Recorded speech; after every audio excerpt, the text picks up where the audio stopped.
Cadê meu celular? Eu vou ligar pro 80. Vou entregar teu nome e explicar meu endereço. Aqui você não entra mais, eu digo que não te conheço. E jogo água fervendo se você se aventurar. Eu solto o cachorro e apontando pra você, eu grito pé. Eu quero ver você pular, você correr na frente dos vizinhos. Você vai se arrepender de levantar a mão pra mim. E quando tua mãe ligar, eu capricho nos colares. Digo que é mimado, que é cheio de dengo. Mal acostumado, tem nada no dengo. Deita, vira e dorme rapidinho. Cê vai se arrepender de levantar a mão pra mim. Cê vai se arrepender de levantar a mão pra mim. Cê vai se arrepender de levantar a mão pra mim. Cê vai se arrepender de levantar a mão pra mim. Cê vai se arrepender de levantar a mão pra mim. Mão cheia de dedo cheio de unha suja. E pra cima de mim, pra cima de moaja, né, mané?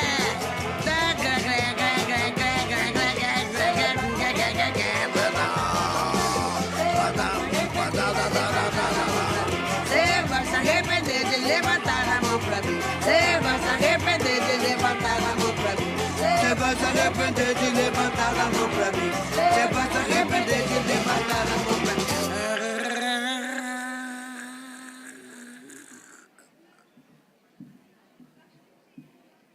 Convidamos para compor a mesa a mediadora Gislaine Lima da Silva, coordenadora da primeira Conferência Estadual de Saúde das Mulheres.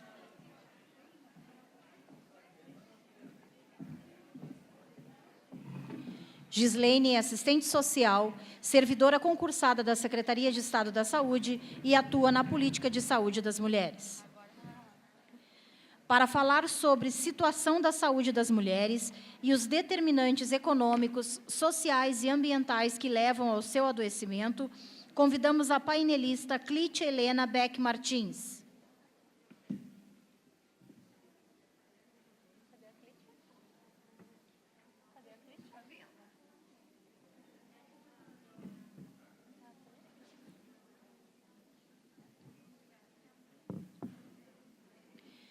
Clítia é graduada em Ciências Econômicas pela Universidade Federal do Rio de Janeiro, mestre em Ciências Sociais pela Universidade Federal de Santa Catarina e doutora em Sociologia pela Universidade Federal do Rio Grande do Sul.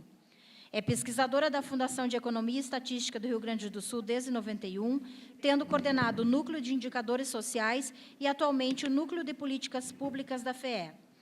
Tem experiência nas áreas de estudos de gênero e de sociedade e meio ambiente, com atuação em pesquisas sobre gênero e políticas públicas, indicadores de gênero, de pobreza, de sustentabilidade, política e gestão ambiental e meio ambiente urbano. Para falar sobre o mundo do trabalho e suas consequências na vida e na saúde das mulheres, convidamos a painelista Fabiane Konovaluque Santos Machado.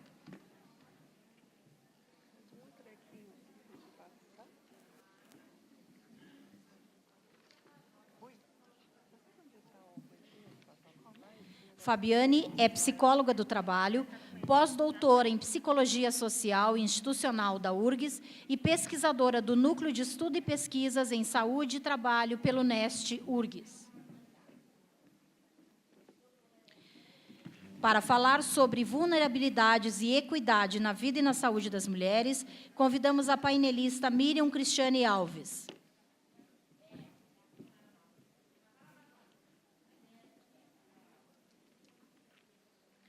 Miriam é doutora em Psicologia pela Pontifícia Universidade Católica do Rio Grande do Sul e professora do curso de Psicologia da Universidade Federal de Pelotas.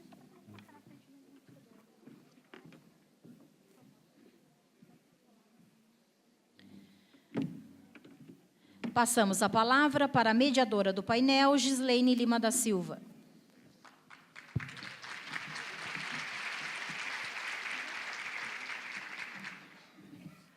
Boa tarde, pessoal. Dando continuidade à nossa primeira Conferência Estadual de Saúde das Mulheres, agradeço já a presença das nossas 3 painelistas, né, para debater neste segundo painel. A nossa metodologia será igualmente ao primeiro painel, né? Nós teremos a Clítia 30 minutos de fala, considerando que ela vai fazer uma apresentação, uma análise da situação de saúde das mulheres, não só de saúde, mas outros determinantes sociais também. Ela terá 30 minutos, a Fabiana e a Miriam, 15 minutos. Tá? Qual de vocês querem começar? Clítia, começa? Pode começar. Eu vou falar em pé. Então, em primeiro lugar, eu gostaria de dar boa tarde para todo mundo. Boa tarde para todas e para todos. E agradecer por essa oportunidade de estar aqui nesse evento tão importante, né, para a saúde das mulheres, para todas as questões de gênero, para o nosso empoderamento. Então, eu vou começar, pessoal. Olha, eu vou pedir desculpas, mas é que o tema era tão amplo, tão complexo, que eu não tive condições de fazer com menos. Eu fiz com 46 slides. E tem um bocado de informação, e essas informações vão ficar aqui. Elas já estão aqui no sistema, e quem quiser receber por e-mail, depois entra em contato com a organização do evento. Tá? Então, eu vou começar passando os slides. Nós vamos falar sobre os fatores que impactam a saúde e, de maneira geral, o bem-estar e a qualidade de vida das mulheres. Eu peguei assim, os dados que eu vou apresentar para vocês, a maioria são para o Brasil como um todo e para o estado do Rio Grande do Sul. Eu não pude descer muito em nível de município, senão eu teria que ficar aqui 2 horas falando. Já aumentei um pouco o meu tempo. Então, assim, mas, assim, as outras informações, depois a gente conversa sobre isso. Ups, oi, o que aconteceu? Tá. Então, em primeiro lugar, vamos lembrar a questão das relações de gênero. Todo mundo aqui conhece a noção de gênero, tá? Mas vamos só, esse aspecto aqui é importante, né? O fato de que os gêneros são valorizados de formas diferentes, e, por isso mesmo, contam com diferentes oportunidades e escolhas ao longo da vida. Então, isso aí é o fator principal, um dos fundamentos da nossa pesquisa. Isso permeia todo o nosso trabalho de pesquisa.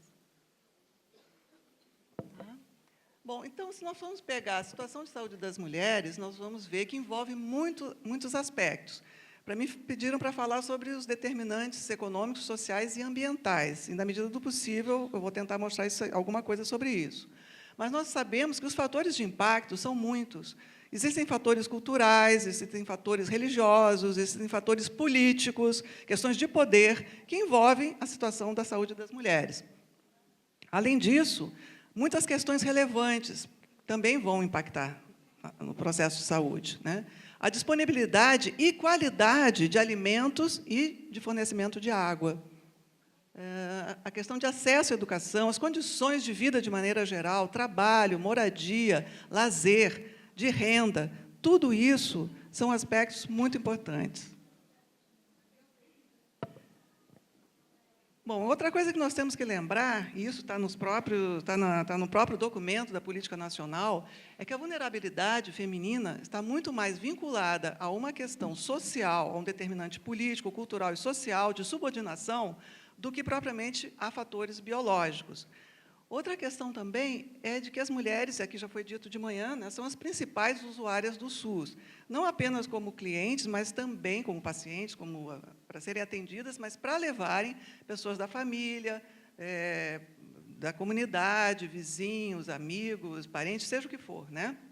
As mulheres sempre são as cuidadoras, aquelas que estão na linha de frente do cuidado, em geral, com seus familiares e com o pessoal de entorno, né? Por outro lado, nós sabemos que a expectativa de vida das mulheres ela é mais extensa que a dos homens. As mulheres vivem mais, mas tendem a adoecer também, mais do que os homens, até por causa dessa vida mais longa. É importante a gente lembrar que a extensão de vida não significa necessariamente qualidade. Por isso é muito importante o cuidado com a saúde. Bom, então, passando já para os indicadores, né? Como é que nós avaliamos a situação de saúde das mulheres? Aqui eu não tenho a pretensão de esgotar todas as possibilidades, evidentemente, né? Eu não sou da área de saúde, especificamente, mas eu trabalho também com a questão de saúde, mas não sou da área de saúde. Mas, através desses indicadores, nós podemos ter alguma ideia sobre todos esses aspectos, esses determinantes que vão se abater sobre a saúde das mulheres. O que vai determinar que elas possam ter uma melhor qualidade de vida, uma melhor ou não qualidade de vida. Então, aqui nós vamos trabalhar com alguns desses indicadores, demográficos, saúde, etc. Tá? Vou pegar por blocos. Montei a minha apresentação por blocos. Vamos lá. Em primeiro lugar, as estatísticas de demografia e de saúde. Eu trouxe para o Brasil e para o Rio Grande do Sul. Aqui são dados, são estimativas da FEE. Tá? Do Brasil, eu peguei do IBGE e para o Rio Grande do Sul são da FEE, da própria instituição onde eu trabalho, a Fundação de Economia e Estatística. Então, a estrutura populacional nos mostra que a proporção de mulheres no total da população brasileira é de um pouco acima da metade, de 50,62%. Já no caso do Rio Grande do Sul, vocês veem que a proporção de mulheres é maior, é 51,33%, tá? Do total de mais de 11 milhões de pessoas. Nós somos quase 6 milhões, 5.773.490 mulheres aqui no estado do Rio Grande do Sul. Isso é o último dado da estimativa da FEE.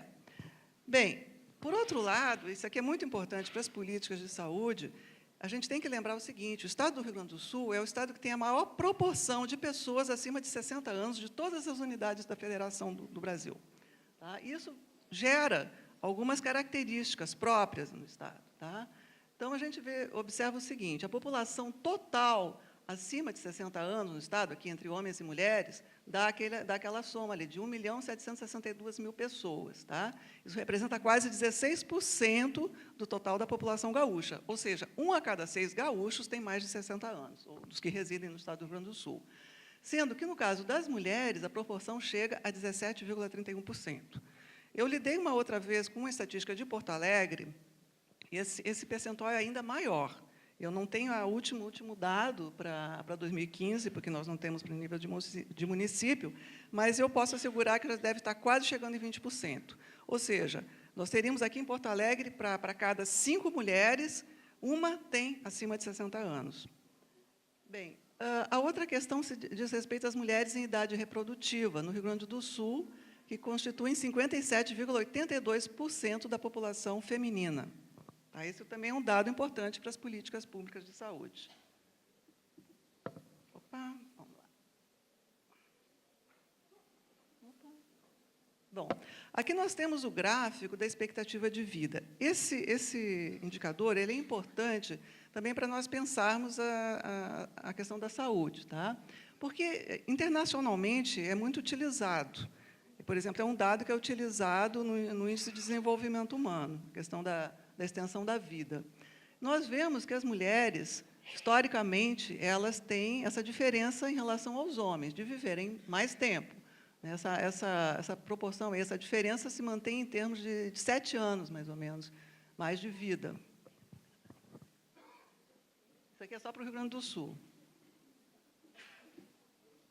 Bom, esse mapa aqui, pessoal, vai nos mostrar uma outra realidade. Como eu estou falando de expectativa de vida, e agora nós vamos falar um pouco mais também da questão da saúde, eu achei importante mostrar isso daqui. Esse é um mapa do IBGE que mostra a questão das mulheres que tiveram filhos entre 15 a 19 anos, mulheres que entre 15 e 19 anos que já têm pelo menos um filho. Então, é interessante a gente ver o seguinte, onde está mais vermelho é onde tem a maior proporção de meninas, adolescentes que são mães. Né? E onde está mais claro, já é um pouco diferente, já tem uma proporção menor. A gente vê que, no caso do Rio Grande do Sul, tem alguns municípios ali embaixo, deixa eu ver se o troço vai funcionar. Eu estou querendo pegar aqui o laser, vamos ver. Ai, não, desculpa. Não consegui fazer funcionar o laser. Mas vocês olham ali para o Rio Grande do Sul, vocês vão ver que tem alguns municípios, principalmente na parte mais ao sul, que estão pintadinhos de vermelho também. Isso também diz respeito a um outro tipo de política que tem que ser direcionado para as adolescentes. Eu vou falando assim dos indicadores, eu vou passar para vocês e nós vamos discutindo sobre isso. Mortalidade materna, outro indicador importante de saúde. Aqui o índice no Rio Grande do Sul está abaixo do índice brasileiro. Né? Nós temos assim, esse número de 48,65 mortes por 100 mil nascidos vivos. Tá? No caso de óbitos, é um dado de 2011. Não quer dizer que a situação esteja maravilhosa, só que nós estamos abaixo da média brasileira. Por outro lado, a nossa taxa de incidência do HIV e de AIDS está bem acima da média nacional. Vocês observem ali uma pequena série histórica, nós temos 2000, 2006, 2012. Ali, nas primeiras colunas, nós temos o Brasil. 2012, por exemplo, para o sexo feminino, o índice ali é de 14,51.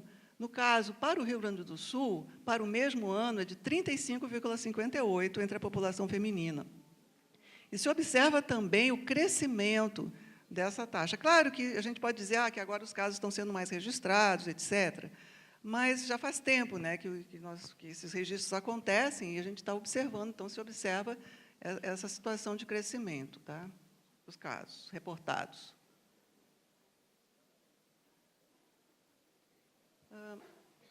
Bem, esse gráfico aqui, não sei se está dando para ver direitinho, ele fala da questão das deficiências de diferentes tipos, mas principalmente as deficiências severas. E a gente observa que as mulheres, no Brasil como um todo, a primeira coluna ali vai mostrar a diferença de percentual de incidência de deficiências entre homens e mulheres. E chamou a atenção o fato que a incidência se dá mais entre as mulheres do que os homens. Quer dizer, não chama a atenção totalmente porque tem essa questão das mulheres viverem mais tempo. E é principalmente nas idades mais avançadas que acontecem a maior parte das deficiências. Tá? No Sul, inclusive, a região Sul, a gente não tem por estado, mas na região Sul também. Quer dizer, em todas as regiões acontece isso, no Brasil, as mulheres com maior incidência de deficiências.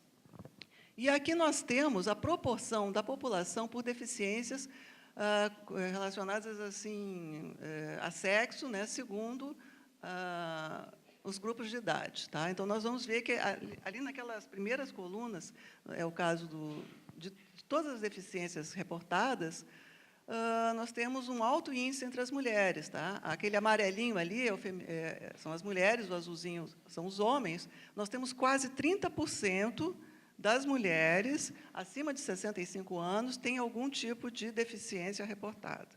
Tá? Deficiência severa. Eu achei só, não sei, um pouco de ironia, mas ali fala de deficiência visual, auditiva e deficiência motora. A única que os homens têm uma proporção maior do que nós é a deficiência auditiva.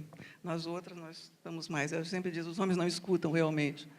Tem algum problema aí. É deficiência auditiva. Proporcionalmente, deles é maior do que das mulheres. Bom, aí a questão da proporção de mulheres com ao menos uma deficiência severa ou deficiência mental intelectual. E aqui nós temos um mapa. Isso aí não obedece tanto àqueles critérios regionais, que muitas vezes incidem mais sobre a região norte e nordeste, com alguns problemas. Né? Geralmente, quando a gente pega as piores situações de pobreza, saneamento, etc., o norte e o nordeste aparece bem escuro e as outras regiões um pouco menos. Tá? Não, isso aí está por municípios. A gente observa que tem vários municípios no Rio Grande do Sul que estão pintadinhos de preto. O preto é onde tem a maior incidência de deficiências em mulheres. Tá? Inclusive, tem um ali que eu identifiquei bem, que é Santa Vitória do Palmar, e tem outros municípios ali na região sul também, alguns na região norte, tá? Mas eles estão espalhados. Bom, aí passando para os indicadores de escolaridade, uso do tempo, trabalho e rendimentos. Tá? Isso tudo, mais uma vez, pessoal, para pautar a questão dos fatores que determinam a saúde das mulheres. Aqui a escolaridade. Esse indicador nos mostra a diferença entre o número de anos de estudos de homens e mulheres. Em geral, as mulheres têm uma escolaridade maior do que os homens, no caso, tanto do Brasil como do Rio Grande do Sul. Esse dado aqui é para o Rio Grande do Sul. Tá? As mulheres têm, em média, 8,28 anos de escolaridade e os homens, 7,95 anos. Bom, esse outro dado aqui, pessoal, vai nos dar a participação feminina no número de trabalhadores, de acordo com a escolaridade. Vocês observam o seguinte, que ali, né, quando nós estamos falando de analfabetos, as mulheres constituem apenas 17,9% dos trabalhadores totais. Em compensação, quando nós passamos para o ensino superior completo, as mulheres são 59% dos trabalhadores com ensino superior. Tá? Então, isso mostra o avanço da escolaridade entre as mulheres, principalmente as que estão em ocupação formal. Isso aí são dados da RAIS, que pegam só a parte de trabalho formal, mas já nos dá uma ideia. Bom, aí eu vou passar por um indicador que eu gosto muito de usar. É um indicador muito utilizado pelas Nações Unidas e por vários institutos internacionais, que é o uso do tempo. No Brasil, ele é pouco usado, e nós estamos tentando incentivar para que ele apareça mais nas estatísticas. Tá? O uso do tempo vai reportar, vai mostrar quanto de horas semanais os homens e as mulheres trabalham. E, é claro, nós sabemos intuitivamente que as mulheres trabalham muito mais do que os homens, mas isso quantifica a questão. Tá? Então, aqui, esse dado é de 2011, são dados da PNAD, nós tivemos que trabalhar com microdados da PNAD para poder tirar isso daí. A jornada média de homens e mulheres no mercado de trabalho é aquilo ali, né? De homens é de 42,6 e das mulheres 36,9. Em compensação, no âmbito doméstico, as mulheres trabalham o dobro de horas que os homens trabalham, ou seja, as mulheres vão trabalhar 21,8 horas, quase 22 horas, e os homens 10 horas. Com isso, nós vamos ter a situação de que a jornada dupla das mulheres chega a quase 60 horas, 58,7 horas por semana, contra 52,9 dos homens. Tá? Isso é a jornada total, a chamada jornada dupla de trabalho. E, no caso do Rio Grande do Sul, nós vamos ter mais horas de trabalho um pouco para as mulheres, 59,1 horas, e aqui, 21 horas semanais de afazeres domésticos, e a dos homens de 54,3, mantendo, então, essa diferença. Tá? Esse quadro aqui vai pegar por estado.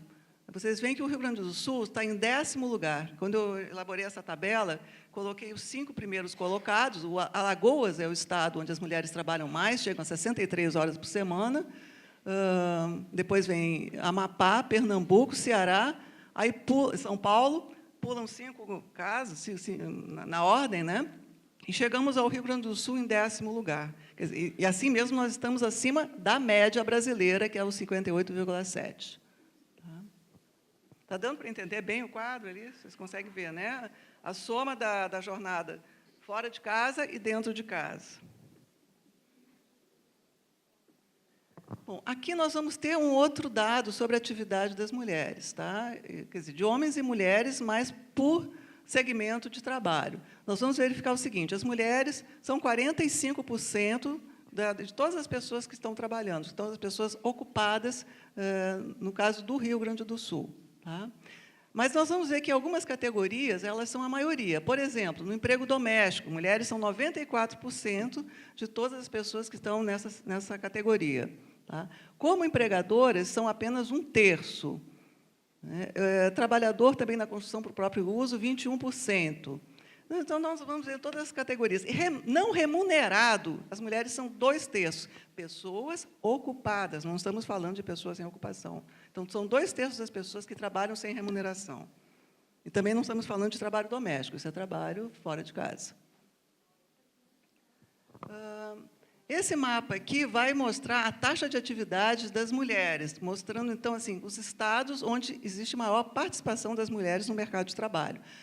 O estado bem pintadinho de marrom, principalmente a parte norte e nordeste do estado, toda a metade norte do estado está bem pintada, significa que existe um percentual muito alto, uma taxa muito alta de atividade das mulheres nessa parte do estado. Tá? Quer dizer, no Rio Grande do Sul como um todo, mas principalmente na parte norte e nordeste. Aqui a questão da remuneração. Sempre se diz, e nós sabemos muito bem, que os homens ganham bem mais que as mulheres. Em média, no Brasil, as mulheres ganham 70% do que os homens recebem. Tá? Essa é a média brasileira e que no Rio Grande do Sul não foge muito a isso. Tá?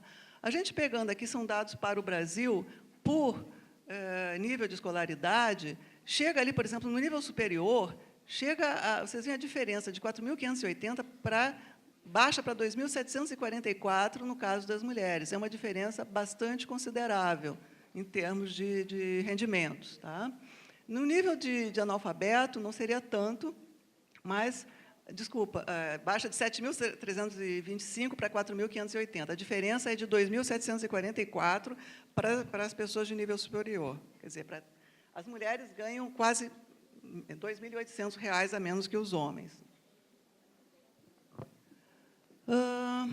Passando ali para a questão de rendimento médio mensal. É aquilo que eu estava dizendo para vocês, tá? A diferença em termos, assim, qual é a proporção do salário das mulheres em relação ao salário dos homens, e mostra essa média de 70%, as mulheres recebem 70% do que os homens recebem.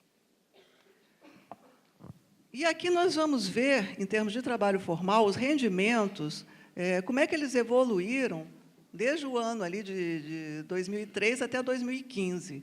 Houve um crescimento até 2014, tanto para homens como para mulheres. Mas de 2014 a 2015, isso baixa, claro, em função da crise, mas se mantém aquela diferença. A linha vermelha corresponde ao salário das mulheres, a linha azul dos homens, e a verde é o total, porque está intermediário. Então, vocês observem que sempre mantém aquela diferença, em média, R$ 500 a mais para os homens, isso em média. Então, só explicando isso, né, que o rendimento da trabalhadora brasileira caiu 1,73% em relação a 2014, dos homens caiu um pouco mais, mas se manteve essa diferença favorável ao sexo masculino.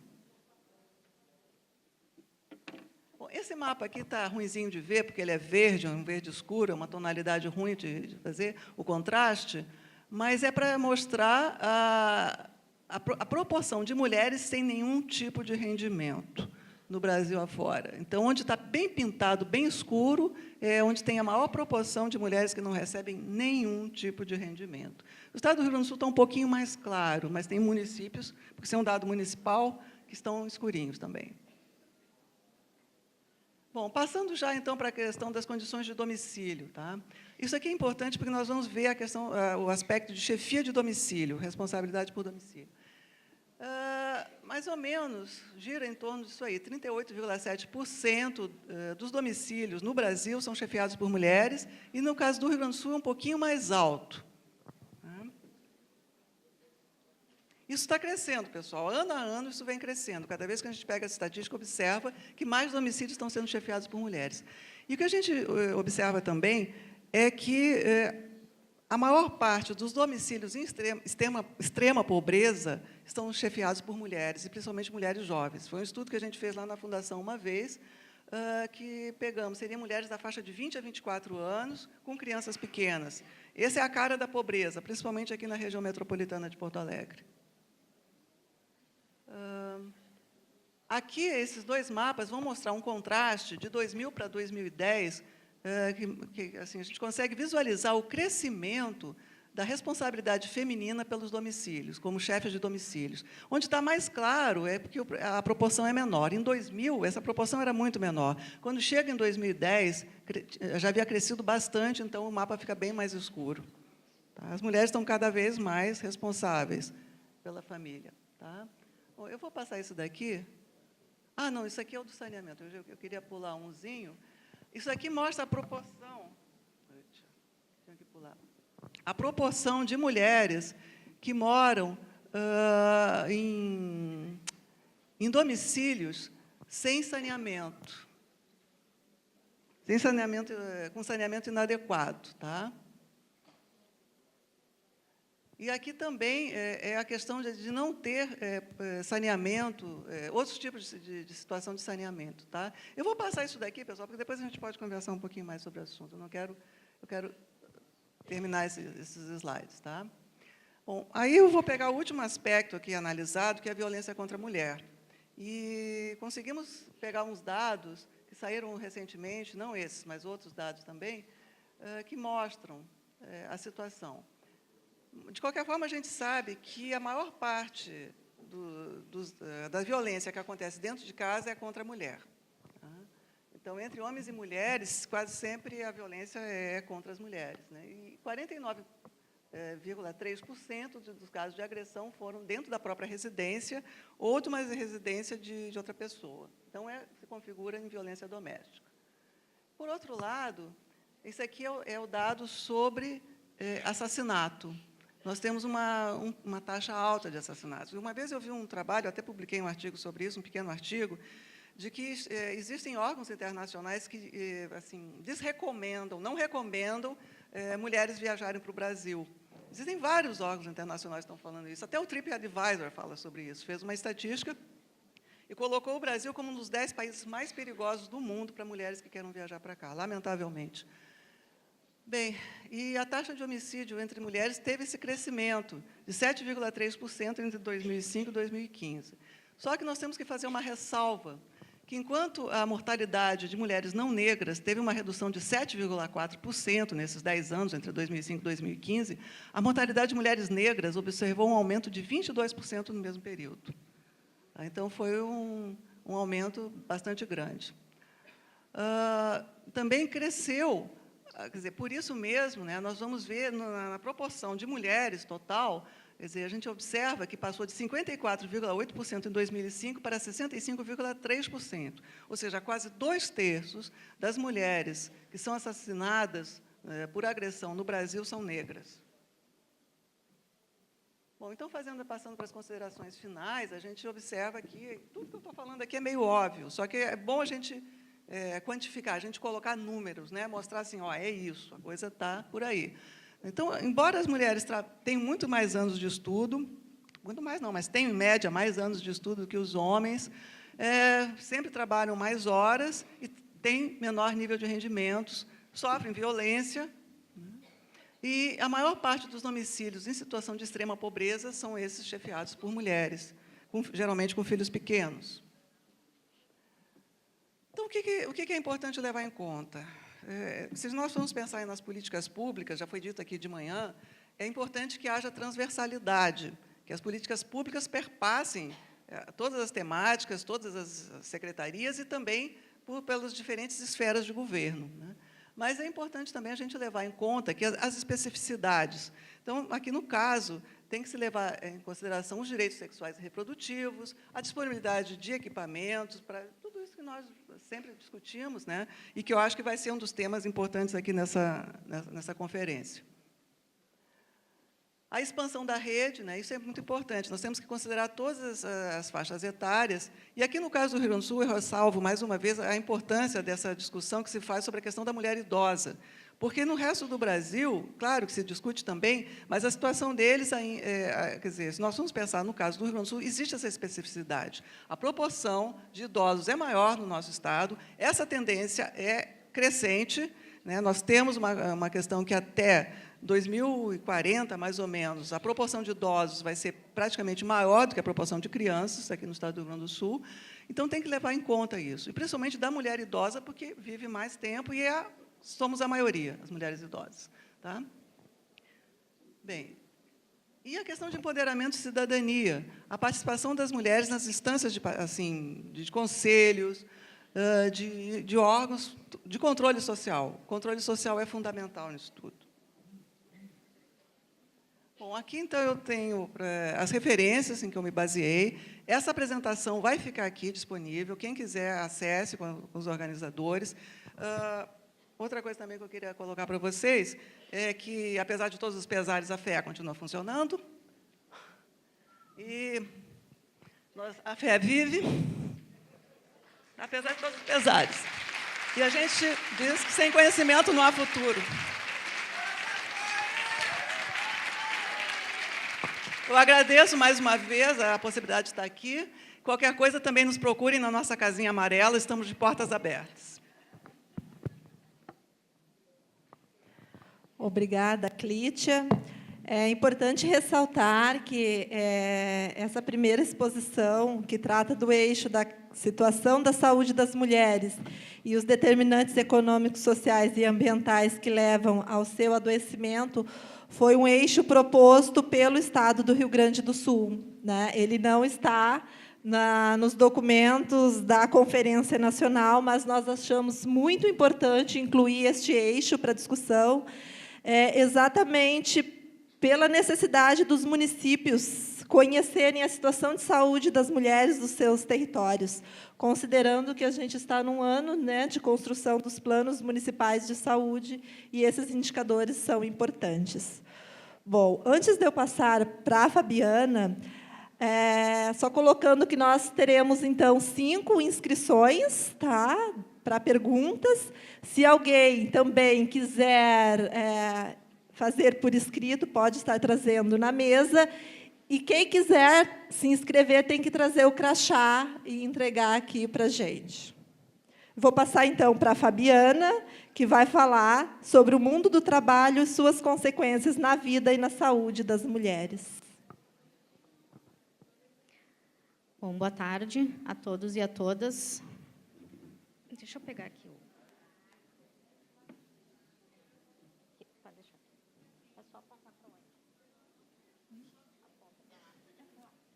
Infelizmente, falarei à direita, tá? Eu queria falar à esquerda, mas não vai dar, porque senão não pega. Enfim, faz de conta que eu estou lá, tá? Bom, é um prazer estar aqui com vocês nesse momento, e a gente vai falar um pouquinho, na verdade, eu acho que mais uma provocação reflexiva para a gente poder pensar um pouquinho, né, na nossa saúde aliada à nossa condição de trabalho, tá? Então, vou trazer aqui para vocês algumas reflexões e vou passar rápido, essa apresentação vai ficar aqui para vocês à disposição, tá? Mas vou passar bem rápido, porque eu só tenho 15 minutinhos, então, para a gente poder pensar junto. Vamos lá. Para onde? Não, pessoal.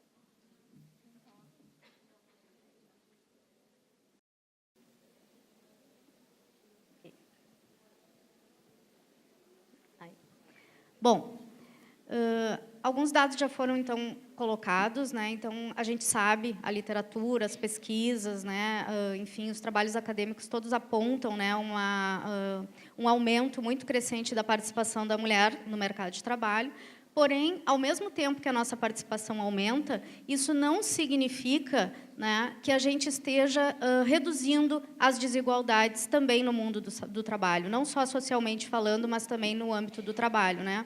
Como a pesquisadora colocou, além da gente ainda ter, né, uma diferença no salário, que é muito grande, né? 70%, 30%, 40%, qualquer porcento que seja, a gente sabe que isso acaba refletindo, impactando, não só no meu eu enquanto trabalhadora, né? Mas no meu eu mulher, no meu eu pessoa. Porque o trabalho, a gente sabe que ele é um dos pilares, né, da constituição da nossa personalidade, de quem somos, a gente sabe da relevância do trabalho para todas nós, né? Então, se a gente trabalha esperando um reconhecimento, que na nossa sociedade, muitas vezes, né, a maior parte desse reconhecimento é o salário, né? Se a gente não tem esse reconhecimento, às vezes na mesma função que outros colegas, né, e mesmo que os homens, a gente vai ter, então, essa questão da diferença salarial como um dispositivo também de sofrimento, tá? Muitos de nós, né, quantas vezes a gente não se revolta, e isso não só em relação aos homens, mas às vezes até no mesmo ambiente, né, no mesmo local de trabalho que a gente está, quando a gente tem, né, esse mosaico de formas de contratação que a gente tem hoje, né? Então, é muito comum, né, na área da saúde, a gente ter, às vezes, né, o enfermeiro, né, ou, enfim, o pessoal da área da saúde, médicos, enfermeiros, auxiliares de enfermagem, técnicos, que, né, vários são de concursos diferentes, de formas de modalidades de contratação diferentes, e cada um com um salário diferente, fazendo a mesma função, não é assim? Como é que a gente vai se sentir bem assim? Não dá para se sentir bem, né? E ainda quando a gente traz isso para a questão de gênero, então, onde homens sempre, né, são mais reconhecidos do que as mulheres, a coisa pior ainda, tá? Então, é sobre esse aspecto um pouco que a gente vai falar, tá? Bom, a gente sabe também que uma das questões, uma das características do trabalho da mulher também é o trabalho em turnos irregulares, muitas vezes, que acaba impactando na nossa saúde, né? Além da questão do turno irregular, a gente ainda traz ali, né, alguns problemas que a gente vê nas nossas pesquisas, lá no nosso núcleo de pesquisa, né, sobre saúde e trabalho, a questão, né, dos cuidados especiais com a mulher gestante, e muitas vezes, né, com a mulher depois que ela está gestante, depois que o bebê nasce, né, a questão da amamentação, quais locais que a gente conhece de trabalho que tem um espaço adequado para a amamentação, que respeita a questão da amamentação, né? E, bom, e aquela vida depende da gente, e só da gente. Como é que fica isso na nossa relação, no nosso local de trabalho, né? Isso acaba também impactando na nossa saúde e na própria saúde da criança também, né? A questão da nossa dedicação, né, que a mulher acaba trabalhando 2 vezes mais, ou um tempo muito maior, porque, como a pesquisadora colocou, a colega colocou antes, né, a questão ali das atividades domésticas, das demais atividades que as mulheres acabam agregando, que também é trabalho, o trabalho doméstico também é uma forma de trabalho, né, e que acabam, então, impactando, né, na precarização ou até mesmo na invisibilidade da nossa saúde, do adoecimento pelo trabalho. Né? Muitas de vocês, não sei quem é que é trabalhador da saúde aí, né? Mas onde é que a gente vê a questão da saúde da mulher? Né? No posto de saúde, porque nós, mulheres, a gente acaba, então, tendo, né, esse vínculo maior, a gente procura mais até por essa característica de cuidado que a gente tem, né? Em função até da prole. E onde é que a gente vê isso? Né? A colega está fazendo assim, né? Exatamente. Onde é que vai aparecer a saúde do trabalhador doméstico? No posto de saúde. E muitos acidentes de trabalho aparecem e não são considerados acidentes de trabalho, que são as quedas, são os cortes, são as queimaduras. Porque não, isso foi só um descuido que eu tive em casa. E muitas vezes é um acidente de trabalho que acaba não sendo tratado como tal e acaba, então, né, contribuindo para essa invisibilidade, para esse ocultamento. Tá? A questão, então, do adoecimento, né, que vem ali, ele vem, então, com esse ocultamento. E o que acontece? Né? A questão do nexo, que é a relação entre o adoecimento, né, entre o acidente ou o adoecimento, com a tarefa de trabalho, com o trabalho, também fica dificultada. Né? Porque como é que eu vou conseguir provar isso para fins até de benefício social, enfim, né, para o meu empregador mesmo? Como é que eu vou fazer a construção desse nexo se eu mesmo já chego considerando que foi só um descuido? Fica super difícil depois, né? E isso tem uma consequência, um agravante, que é justamente a gente não conseguir acessar aquilo que é de direito de todas nós, né? A questão, então, da intensificação ali do trabalho, né? A gente está falando também da questão da divisão sexual do trabalho, né? E aí a gente tem uma segunda característica, que é quando a gente se coloca em segundo plano. Né? Eu acho que isso é um ponto de tensão, mas é um ponto que a gente tem que falar, porque a mulher ela acaba levando isso também para o trabalho. Né? Ou seja, muitas vezes, na organização familiar, né, que tem homem e que tem mulher, a mulher, muitas vezes, ela se coloca num lugar secundário e ela acaba procurando trabalhos não necessariamente qualificados, porque esse é o papel do homem na sociedade. Né? Eu acho que é um ponto bem delicado da gente poder falar, mas que acaba acontecendo, a gente observa isso também nos nossos estudos. Né? A gente também acaba se colocando, ou colocando a nossa identidade profissional, muitas vezes, em segundo plano, em detrimento do cuidado da família. Né? Eu acho que isso é uma coisa importante da gente poder pensar hoje também. Tá? A questão, então, das barreiras, né, para o acesso e para a permanência da mulher no mercado de trabalho, né? Quer dizer, quem tem filhos, o que tu faz com o filho? Né? Onde é que a gente coloca? A gente tem creche?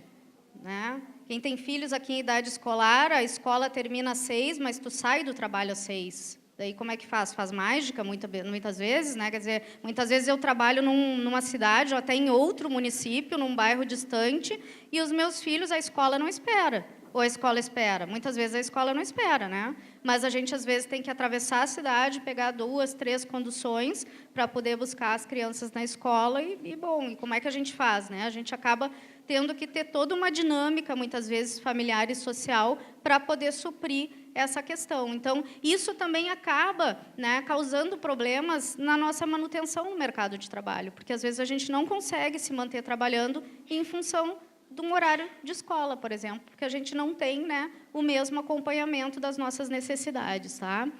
A questão, então, dos empregos tipicamente femininos, e aí eu não tenho vergonha nenhuma de falar, porque no nosso país, atualmente, 98% das psicólogas são mulheres, só 2% são homens, então, assim, a gente ainda tem né, essa barreira de profissões mais para homens e mais para mulheres. Né? A gente sabe que isso já é rompido até na área de exatas, engenharias, hoje, né, as escolas aí, né, que eram tradicionalmente mais masculinas, hoje já tem uma grande participação de mulheres, mas o contrário, né, ainda é um calcanhar de Aquiles, por assim dizer. Né? Ainda é um ponto importante da gente pensar por que, né, só as mulheres se mantêm nessas profissões ditas mais cuidadoras. Né? Por que só o cuidado ainda continua delegado a nós mulheres? Né? Será que os homens não têm essa capacidade de cuidar? Eu acho que sim. Né? Ainda bem. Enfim, né? A questão dos nossos sintomas, então, né, das doenças que são causadas pelas condições de trabalho, né? A questão da postura, do ritmo de trabalho. Então, assim, né, a gente sabe que as mulheres, os homens também têm varizes, mas a gente sabe que as mulheres têm bem mais.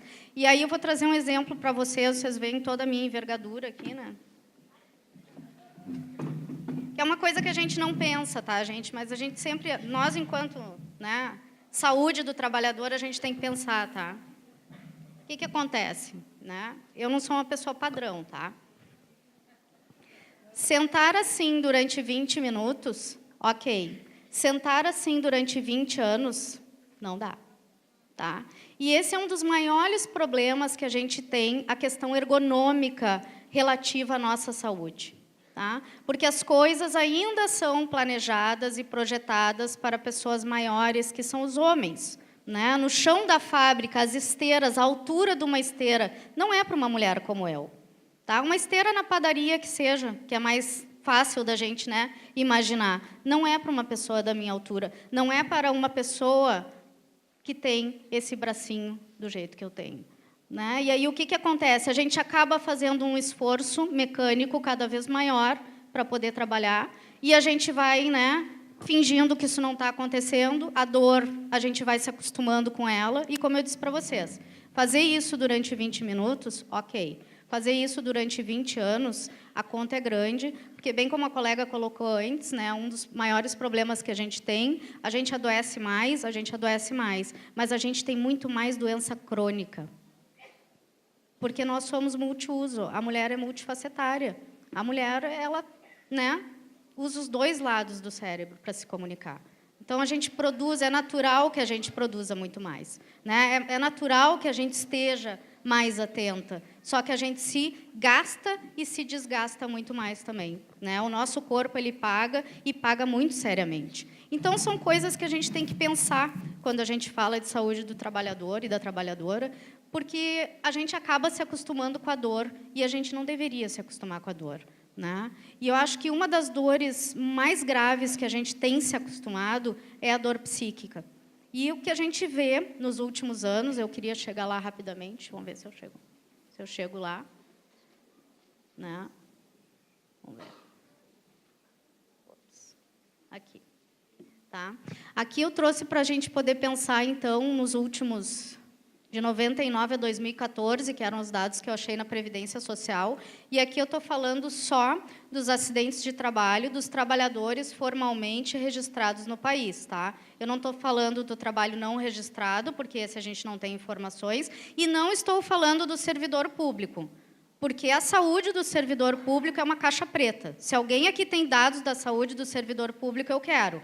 Porque eu já tentei pelo portal da transparência, eu já tive audiência com o prefeito, eu já tive audiência com o ministro, eu trabalho num sindicato, tá? Que é o Sindesprev. A gente já teve audiência com o ministro da Previdência e a gente não consegue os dados do servidor público. Quer dizer, então o servidor público não adoece, é isso? Não se afasta, não adoece. Quero saber qual é a receita, qual é a forma, porque eu me afasto e eu me adoeço, né? Enfim, tá? Mas aqui pensando na evolução, então, da parte que me cabe, né, como psicóloga, que é esse boom que a gente tem do acidente de trabalho, do afastamento do trabalho, pelas questões de saúde mental, que é a dor psíquica que eu estava falando para vocês. Né? A gente sabe, aí os dados ali, né, as torrezinhas vão subindo cada vez mais, e que tipo de afastamento é esse? Tá? Que aí vem o mais interessante ali, estresse. Tem alguém estressado aí? Não, né? Humor, pessoas com problema de humor no trabalho, aquelas pessoas que tu dá um bom dia, a pessoa late ou te morde de volta? Não, né? Imagina. Né? Bom, a gente está brincando para descumprimentar vocês, mas é bastante sério isso, e a gente tem que pensar. Que números são aqueles ali daquelas duas torrezinhas, então? A gente tem ali os transtornos de humor, mas a gente também tem ali os transtornos do comportamento, que são ligados, então, ao estresse, às fobias, tá? Que são bem sérias e bem difíceis da gente tratar. Eu estou falando de quê? Né? Da questão de reações graves às situações que acontecem no ambiente de trabalho, gente. Eu não estou falando da violência ali da esquina quando eu chego em casa. Eu estou falando da violência dentro e no momento do trabalho. Tá? Eu estou falando de assédio moral, eu estou falando de assédio sexual, eu estou falando de violência física, de trabalhadores que se agridem no local de trabalho durante o trabalho. Isso está muito sério. Por que eu estou trazendo isso de uma forma bem séria e tão enfática para vocês? Porque eu, enquanto trabalhadora da saúde, enquanto psicóloga do trabalho, que escolhi trabalhar com isso, para nós é muito mais difícil a gente poder reverter uma situação de um quadro de doença, de adoecimento, quando ela já está instalada, do que lá no início, quando ela só aparece como um sinal, como um sintoma, tá? Então, o que acontece, né? Isso é uma outra diferença. Quem é que chega para mim no meu trabalho? Chegam muito mais mulheres do que homens. Mas, qual é a diferença? Quando os homens chegam para pedir ajuda, quando eles chegam à conclusão que não está dando mais, eles já estão com a doença instalada. Eles já estão com fobia, já não conseguem sair de casa, por exemplo. Eles já estão com uma reação ao estresse gravíssima, que já dá problema em outras áreas, enfim, na família, nas suas relações sociais, na sua comunidade. E a mulher não, a mulher tem esse feeling de se conhecer um pouquinho melhor, até por essa relação mais próxima que a gente tem com os serviços de saúde, com o nosso próprio cuidado, a gente consegue ainda ter essa percepção de que, opa, estou sentindo uma dorzinha aqui que não está legal, estou me sentindo um pouco triste, mudei meu humor, também não estou sabendo direito por que é. Só que aí, gente, tem uma questão muito importante, tá? Eu vou dizer para vocês assim, psicólogo, psiquiatra, médico, a gente não tem bola de cristal. E o que acontece? Normalmente, quando a gente é procurado, por uma pessoa que está em sofrimento psíquico, se vocês não trouxerem a questão do trabalho como fonte originária desse sofrimento, a gente depois não vai conseguir fazer o nexo. E o que é o nexo? O nexo é a comprovação dessa relação entre o quadro de saúde, de adoecimento, com a atividade, com o local de trabalho, com uma crise, com um conflito. O que acontece? Muitas vezes a gente só vai procurar ajuda quando já está com problema em casa, quando, enfim, quem aqui... Vou fazer outra pergunta para vocês rapidinho, ainda tem uns minutos? Rapidinho, 1 minuto assim. Quem aqui consegue falar de trabalho no trabalho? A gente perdeu isso, Antigamente a gente tinha aquelas reuniões intermináveis, continuamos tendo, que a gente fala de tudo menos do trabalho, tá? E aí o que acontece? A gente fala de trabalho na mesa do bar, a gente fala de trabalho com a família, a gente fala de trabalho com os nossos amigos, e tem gente que não nos aguenta mais por causa disso, Porque, Fabiane, lá vem tu falar de trabalho de novo, E eu acho que isso é uma questão que a gente tem que parar para pensar também. Não falar do trabalho no local de trabalho foi uma estratégia de nos calar, enquanto trabalhadores. É uma estratégia de separar, de individualizar, de separar e da gente não ter o coletivo. Por quê? Quando a gente se junta, quando a gente vai para a rua, o que a gente faz? A gente muda, não muda? E se não muda, tenta mudar até o fim. E a gente muda, a gente sabe que a gente muda. Então, muitas vezes, a mudança de ambientes de trabalho que são hostis, eles acabam usando essa própria sensação de hostilidade para que a gente se acanhe. E ache que aquele sofrimento é só nosso.